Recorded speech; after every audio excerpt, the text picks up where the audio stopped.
ایمان والے کو گھبرانے کی ضرورت نہیں ہے، ایمان والے کو پریشان ہونے کی ضرورت نہیں ہے. یہ سب حالات آتے رہیں گے، یہ کوئی نئی بات نہیں ہے، یہ کوئی نئی بات نہیں ہے. حالات تو آتے رہیں گے لیکن حالات میں جمنا ہے، حالات میں جمنا ہے.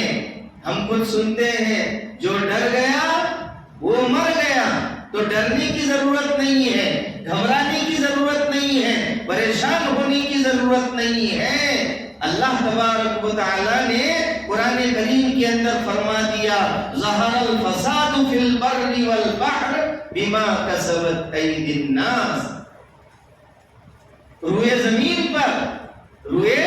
زمین پر خشکی کے اندر، تری کے اندر جتنے بھی حادثات پیش آتے ہیں، جتنے بھی واقعات پیش آتے ہیں، بما کسبت ایدی الناس، کسی کو کوسنے کی ضرورت نہیں، کسی کو کہنے کی ضرورت نہیں تیری وجہ سے ایسا ہو گیا، فلاں کی وجہ سے ایسا ہو گیا، یہ کہنے کی ضرورت نہیں ہے. اللہ نے خود فرما دیا ہے.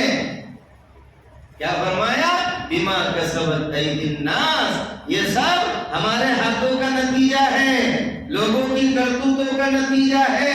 ہم دوسرے کی طرف انگلی اٹھاتے ہیں، فلاں کی وجہ سے ایسا ہو گیا، فلاں کی وجہ سے ایسا ہو گیا. نہیں، اللہ نے فرما دیا بما کسبت ایدی الناس. یہ جو حالات آ رہے ہیں یہ ہماری کرتوتوں کا نتیجہ ہے، ہماری کرتوتوں کا نتیجہ ہے. صبح سے لے کر شام تک، شام سے لے کر صبح